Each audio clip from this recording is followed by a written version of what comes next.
Welcome back to my computer lecture series, Learning Computer with Seeing the Beautiful Sights of Indian Villages.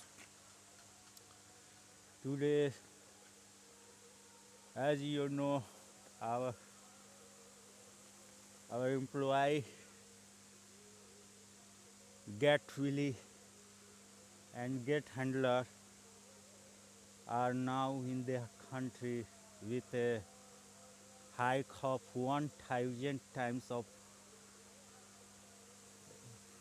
1000 times hike in their salary in their own country. So the now I am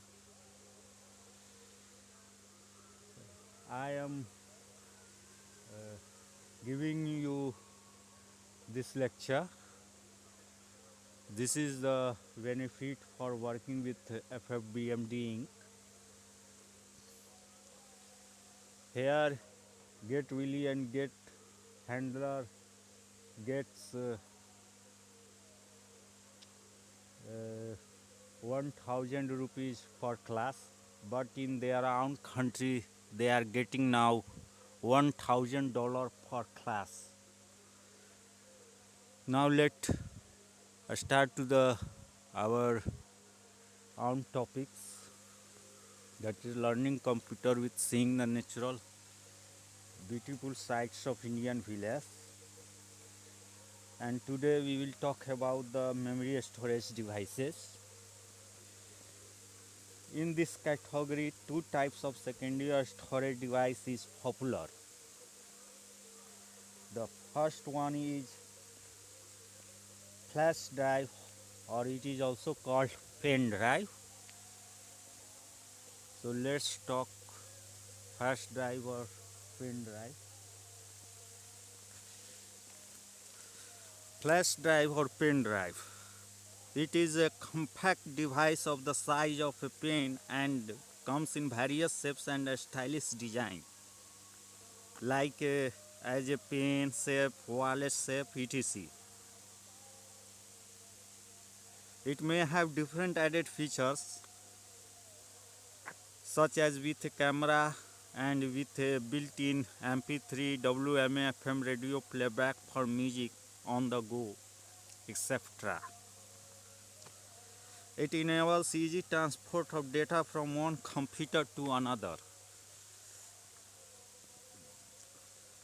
A user simply plugs it into a USB, universal serial bus, which is also called universal serial bus, port of a computer. The computer detects it automatically as a removable drive. Now, the user can read, write, copy, delete, and move data from the computer's hard disk drive to flash drive, or from the flash drive to the hard disk drive.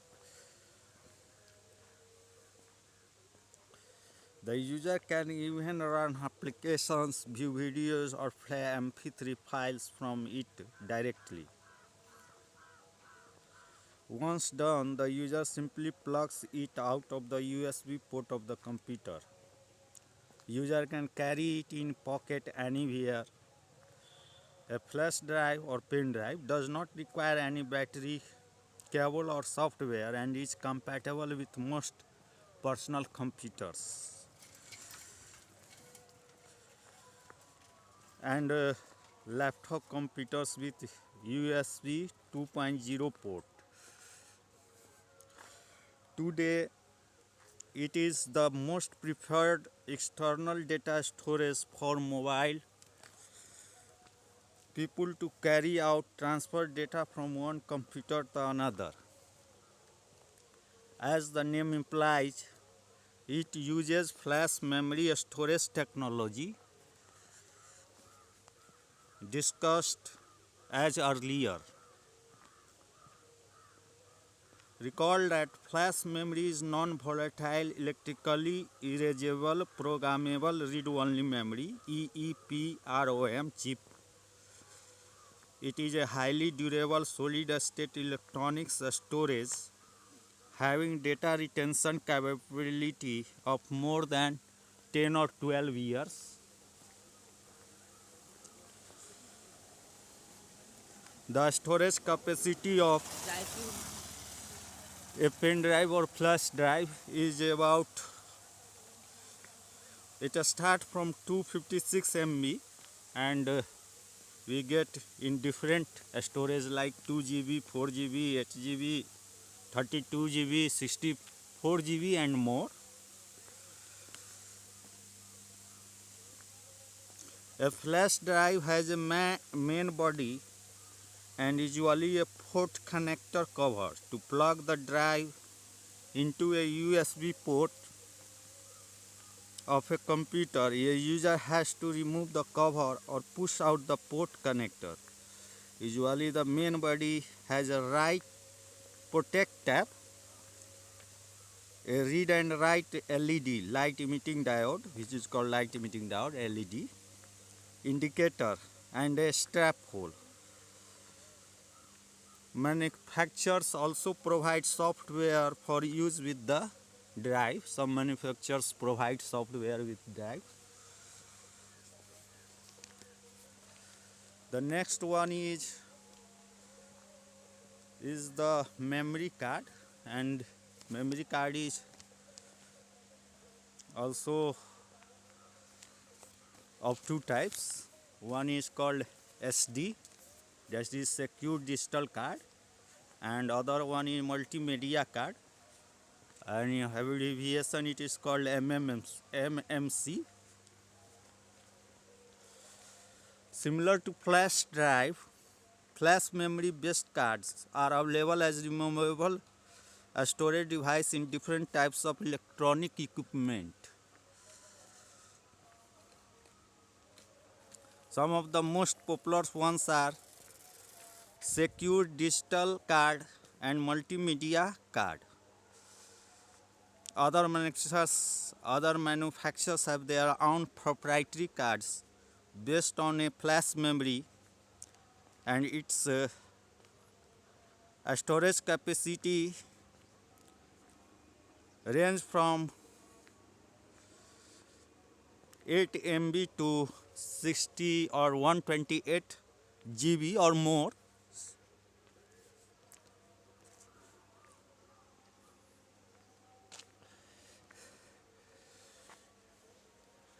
In addition to computers, various types of digital devices like digital camera and cell phone uses these cards, are used in these cards, uses these cards.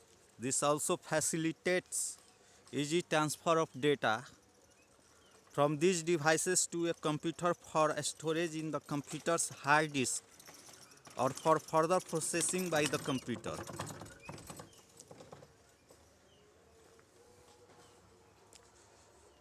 With this card, a user can transfer photograph taken by a digital camera to a computer for storage or editing. Each of these cards has its own interface and specific design features for use with certain types of devices. So SD card or MMC card are generally used with camera, digital camera, mobile, smartphone, etc.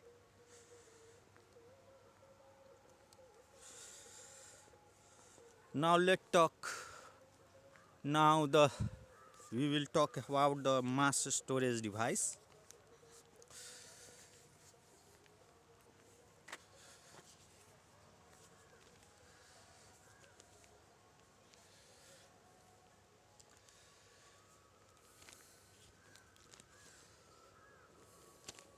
Mass storage devices are storage systems having a storage capacity of several trillions of bytes.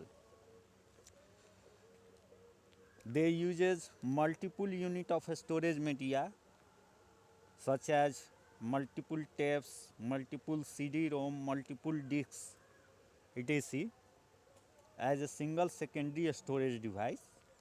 Commonly used types of mass storage devices are automated tape library, disk array, and CD-ROM jukebox.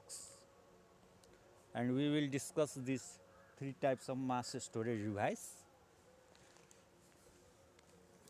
The- So first let's talk about the disk array. A disk array is a set of hard disks or hard disk drive and a controller mounted in a single unit. The unit has one or more disk drive to read and write data from or to the disk in the disk array. A large disk array has several high capacity disks, making the storage capacity of the storage unit to several terabytes. It is commonly known as RAID, redundant array of expensive disks. That is, it is commonly known as redundant array of inexpensive disks. The term inexpensive comes from the fact that each of the medium-sized hard disk in the disk array is much less expensive than a single large hard disk.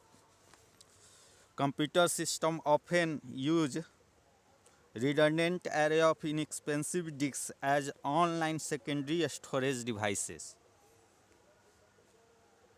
Although redundant array of expensive disk systems were originally popular for providing large secondary storage capacity with enhanced performance, today they are most popular due to the enhanced reliability. Enhanced reliability is achieved in it units by taking advantage of the presence of multiple disks. Multiple RAID levels are also available to choose from depending on the reliability and performance level desired.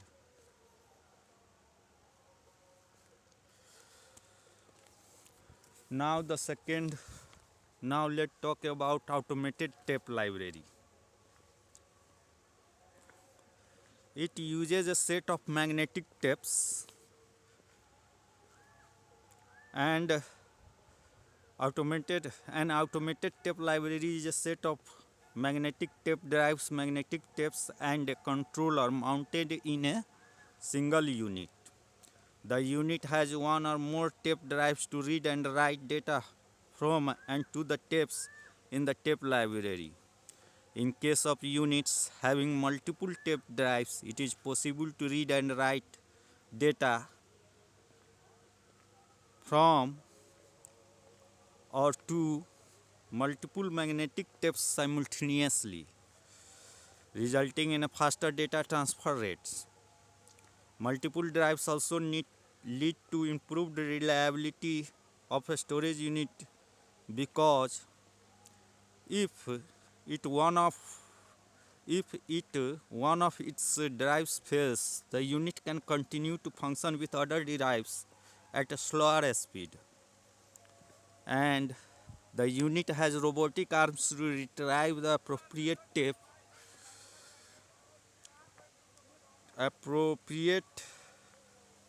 tape from the tape library and mount it on one of the tape drives for processing.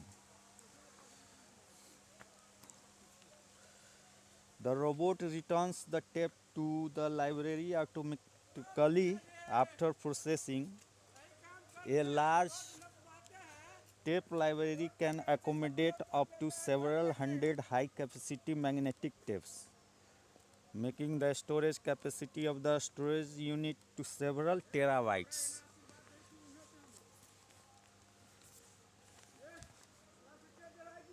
Larger computer centers are automated tape libraries for data archiving and as one-line backup devices for automated data backup.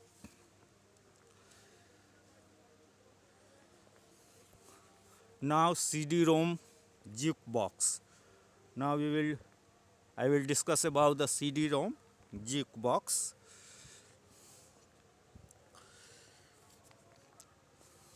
A CD-ROM jukebox is a set of CD-ROM disks, CD-ROM drives and a controller mounted in a single unit,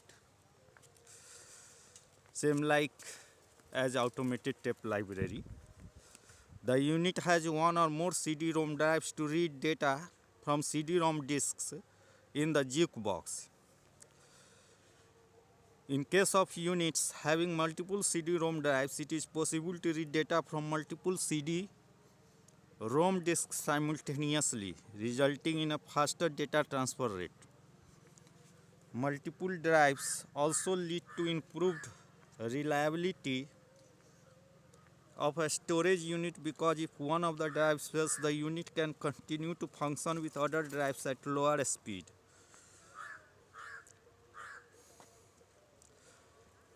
In this also has robotic arms to retrieve the appropriate CD-ROM and mount it on one of the CD-ROM drives for processing. The robot returns the CD-ROM to the appropriate slot automatically after processing. A large CD-ROM jukebox can accommodate up to several hundred CD-ROM disks, making the storage capacity of the storage unit to several terabytes. The important point in this is that the access time for these types of storage device. We measure average access time of mass storage device in second instead of millisecond, because a transport mechanism must first move to retrieve the storage media, such as tape, disk or CD-ROM on which the access data is stored. It requires several seconds to locate the storage media specified and then few milliseconds to transfer the data from it to memory. However, a mass storage device has huge storage capacity and a very small cost per bit stored.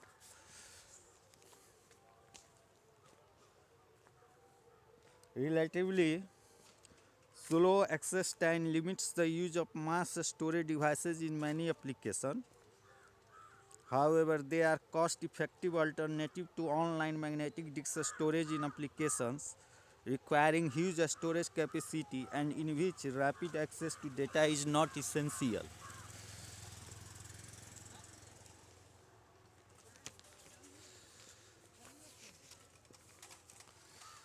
So we have talked about the three types of mass storage device like disk, array, automated tape library and CD-ROM, jukebox and their access time.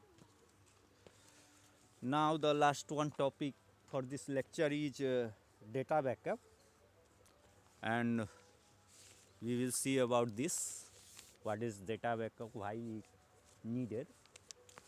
So let's talk about the data backup.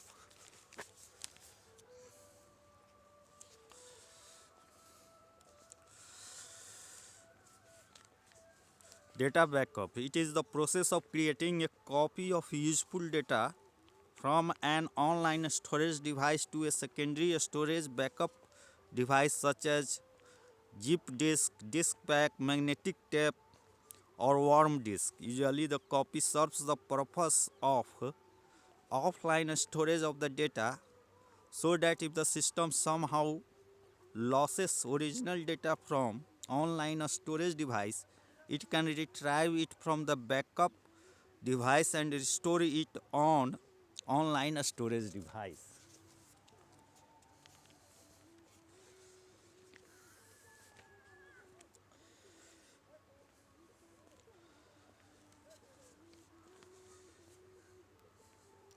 Taking periodic backup of a online data and keeping them on offline secondary storage devices is an important and necessary practice for computer users, because a system can lose data from its online storage device such as a hard disk or any other types of disk in any one or more of the following ways, like due to disk crash or a virus attack or maybe hardware malfunction or unintended accidental deletion of useful files or a natural disasters like fire or earthquake damaging the computer system.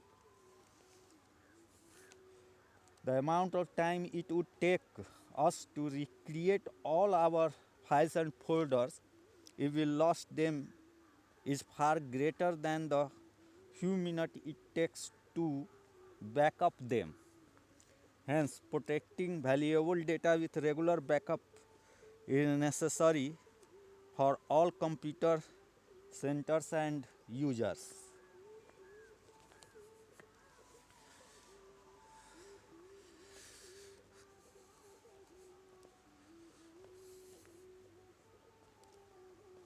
Now, backups are of two types. Let's discuss this. The first one is full backup. This method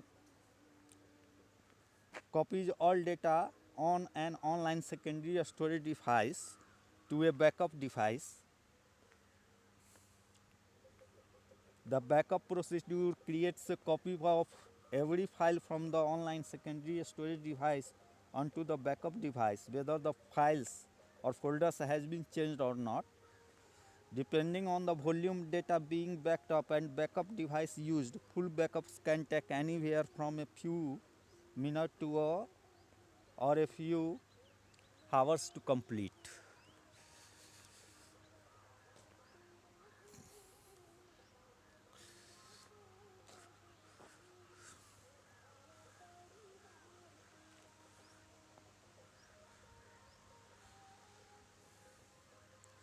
Now the second type of is the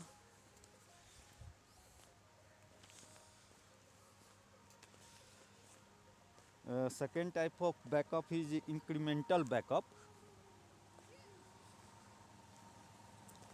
because backup is an expensive process both in terms of time taken to complete and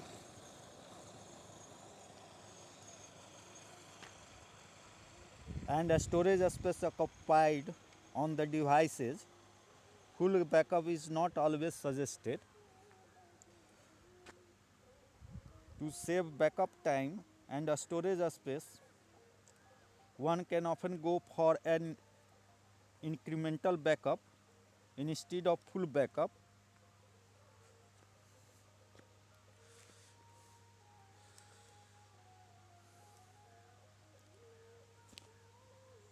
This method copies only newly created files or files changed since the last backup on backup device from online secondary storage device at the time of backup. The question is how to keep track of the newly created and modified files since the last backup. Fortunately, every file stored in a system contains the date and time of its creation and last update. So backup software, which is called backup utility, can simply compare these dates to those in its log for taking incremental backup. Now incremental backup is faster than full backup because it creates a copy of only new and modified files since the last backup. This may actually result in copying of only a few files out of hundreds of files stored on the online secondary or storage device.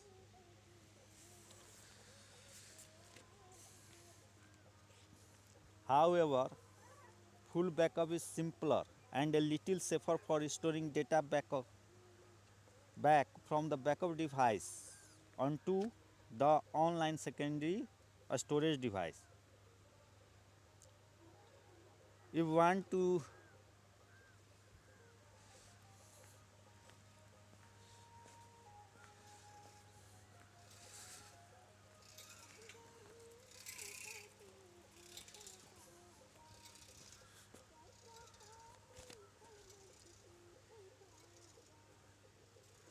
if we want to restore a particular file or folder that was lost, we need to search for it at only one place in case of a full backup, whereas in case of incremental backup we need to search for it on several backup, tracing back from the most recent backup until we find the file.